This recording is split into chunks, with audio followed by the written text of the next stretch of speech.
There is so much that you don't know about the gut microbiome. It feels like everybody is talking about it on social media, but a lot of people only pay attention to gut health in relation to things like skincare and bloating. There's also some weird sounding news around the gut microbiome and poop transplants, but there is just so much information that people don't know that you 100% should know to help you understand your own body. And I know that you're probably wondering, why should I even care about the gut microbiome? Well, the gut microbiome is involved in so many different critical processes for your body. And having a strong gut microbiome can make achieving a fitness goal, balancing your hormones, having freedom over what you eat, and being motivated so much easier, amongst several other benefits. And this brings me to why I created this video and this YouTube channel. My name's Sophia, and I'm a scientist and online coach, and I made this channel because I am so tired of seeing terrible information on fitness and health. I want to share real information with the world. So welcome to Soph's Lab, where I use my expertise and do a ton of research to provide you with science that will help you reach your fitness goals. Today, I'm going to educate you about the importance of gut health. I'm going to explain to you what is the gut microbiome, what the gut microbiome does for you, and lastly, I'm going to get into some tips that will help you learn to improve your own gut microbiome. I learned about the gut microbiome during my second year of college in a biology of human disease course. Around this time in college, I had the worst gut health. I was constantly bloated, my menstrual cycle was all out of whack, I went number 2 like once a week, and I was just really struggling with my mental health. So when I learned about the gut microbiome in my college course, I was so intrigued. This basically prompted me to just do a ton of research on my own, and I learned so much. I applied a lot of what I learned to my diet and my lifestyle, and this completely changed my physical and mental health. This is me during the prime of my horrible gut health, and this is me now. I want to note that I also really struggled with an unhealthy relationship with exercise and my body, and having all these horrible gut issues really worsened that for me. But paying attention to my gut health was absolutely critical to this transformation for me, which is why I am now so passionate about the gut microbiome. I also now have the energy to do things, the mental fortitude to push myself to do hard things, and I just have the general happiness to enjoy life again. So let's get into how you can feel this way too. It all starts with science. I personally don't find value in things unless I know why. It's like, if you don't know smoking cigarettes is bad for you, why wouldn't you do it? So if there's one thing you could take away from this video, it's that you need to understand why you are doing things. I'm gonna start with what is the gut microbiome. The gut microbiome is basically trillions and trillions of little microorganisms that live inside your gut. This includes microbes like viruses, fungi, and bacteria. And a fun fact is we actually have 10 times the amount of those cells in our body than we do human cells. I know this can sound kind of gross at first, that we have all these little creatures living inside our gut, but they are actually so important for our well-being. Some scientists actually refer to the microbiome as its own organ. You can think about the gut microbiome as an ecosystem like a rainforest or a coral reef. In a rainforest, the monkey is important because it helps pollinate the forest, but the jaguar that eats that monkey is also important because otherwise there would be too many monkeys. Like the rainforest, there are a bunch of organisms that benefit the overall community of your body in so many different ways. So I know what you're thinking, what exactly do these microorganisms do for our body? The most commonly known role they play is in our digestion. Our gut microbiome helps us break down things that we can't digest on our own, like complex carbs and fiber. So this would include foods like broccoli, fruits, oats, potatoes, and beans. People who have IBS and IBD tend to have an imbalance of the gut microbiome. Healthy people have a balanced gut microbiome. This is likely one of the main reasons why these people aren't able to digest foods like the ones I just listed. But studies have actually shown improvements in these conditions by transferring a healthy microbiome into patients with IBS and IBD through fecal transplants, aka poop. I know this sounds weird, I'll explain more later. Without a strong gut microbiome, we would have so many food intolerances, but we would also have micronutrient deficiencies that could lead to things like vitamin B12 deficiency, which makes people feel super tired, sickly, and even have trouble with their vision or walking. This is because our gut microbiome helps us synthesize important vitamins and minerals. Our gut microbiome also helps to train our immune system to fight off sickness and disease. We basically get sick when bad bacteria gets to our gut. It's kind of the interface between the outside world and our immune system.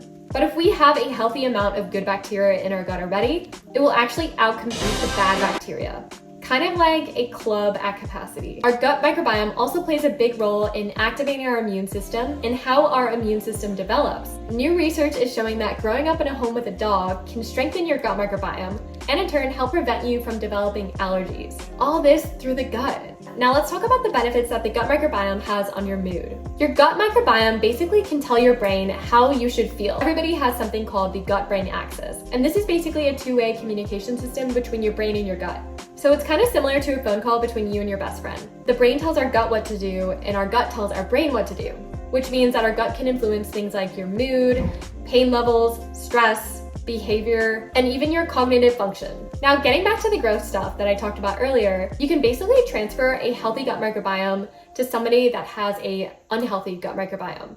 And this will transform that unhealthy person's gut microbiome. You can do this through fecal microbiota transplants, which basically means taking somebody's poop and giving it to someone else. I know this sounds weird, but since the gut microbiome has such an impact on mood, researchers have been able to transfer microbiomes from people without depression and anxiety to people with depression and anxiety, and that decreased their symptoms of both disorders. They also did the opposite, and they were able to transfer depression and anxiety-like symptoms into healthy patients. And since we're on the topic, to get a little bit weirder, there was actually a kid who got transferred a microbiome from a woman who was going through menopause, and he actually started experiencing symptoms of menopause. So it's crazy what transferring the microbiome can do. So besides the things I listed out, there are so many other functions that the gut microbiome has in things like obesity and skincare. I don't have time to talk about that today, but let me know in the comments if you want to learn more about that in another video. With all that information, I'm going to tell you exactly how you can improve your own gut microbiome and experience all these improvements in your life. Tip number 1. You should 100% be consuming prebiotics. Prebiotics are basically fiber, and this is what feeds your gut microbiome. So I would recommend that you eat a variety of fruits and vegetables every day, especially ones high in fiber like bananas, onions, leeks, garlic,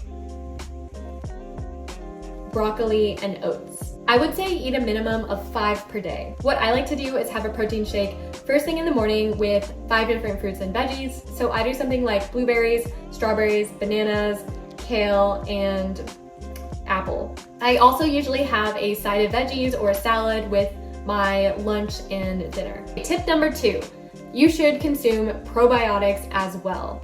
I would probably say prebiotics are more important than probiotics, but they are still extremely beneficial for your gut. Probiotics are live cultures of microorganisms that help improve the diversity and strength of our gut. You can get probiotics through fermented food like kefir, kimchi, sauerkraut, miso soup, and kombucha. I don't know if it's because of my Asian heritage, but I absolutely love kimchi. I snack on it during literally movie nights, and my boyfriend's like, you're kind of weird. You can also get probiotics through supplements, but I would 100% recommend that you try and get it from foods. A lot of supplements are never tested to determine what's in them, so we can't really tell how effective they might be. We also don't have a standard probiotic formula.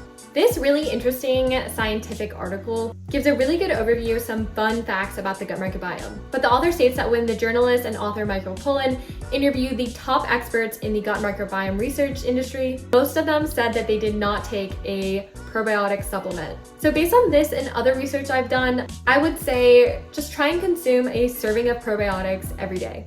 Tip number 3, and this is so good for you on so many different levels, but you need to manage your stress. As I said earlier, your gut and your brain talk to one another. If you're stressed, your gut microbiome gets stressed. So if you have a lot of stressors in your life, you should absolutely do things to help you cope, like therapy, breath work, regular exercise, walks, and practicing self-care. Imagine the stress on tiny little microorganisms in your gut. This is probably why you get an upset stomach when you're feeling really, really stressed out. And on top of this, I just want to say I personally believe that your mental health is the foundation for your physical health. Tip number 4, stop neglecting your sleep. This topic is really interesting because there's data that literally shows just short-term sleep deprivation alters your gut microbiome, and vice versa, that a bad gut microbiome can actually disrupt your sleep. Although there is a lot more research needed on this topic, lack of sleep is just so bad for your overall health and significantly can increase your stress. Okay, and for my final tip of the day, you need to avoid processed foods. Besides causing gut inflammation, digestive issues, and obesity, food additives like emulsifiers, sweeteners, colors, microparticles, and nanoparticles have been shown to have a really negative effect on the gut microbiome composition. I usually like to cook my own meals so that I know I'm using mostly whole foods. And if I do eat something that is processed, I try to minimize the amount of ingredients that are in that food. Okay, so just to give you a recap on everything that I talked about, the gut microbiome is an incredible ecosystem of microbes that do so many things for your body, like allowing you to digest foods and synthesizing essential vitamins and minerals, regulating and developing your immune system, influencing your mood and behavior, and it also plays a huge role in things like obesity and diseases like IBS. I gave you 5 tips to improve it by eating prebiotics, eating probiotics, managing your stress, improving your sleep, and trying to not eat processed foods. If you like this video, please subscribe to my YouTube channel for similar types of content, and I would absolutely love any suggestions on topics or literally anything in the comments below. Remember, science will change the world if we let it, and science will change you for the better if you let it. Thanks so much for watching.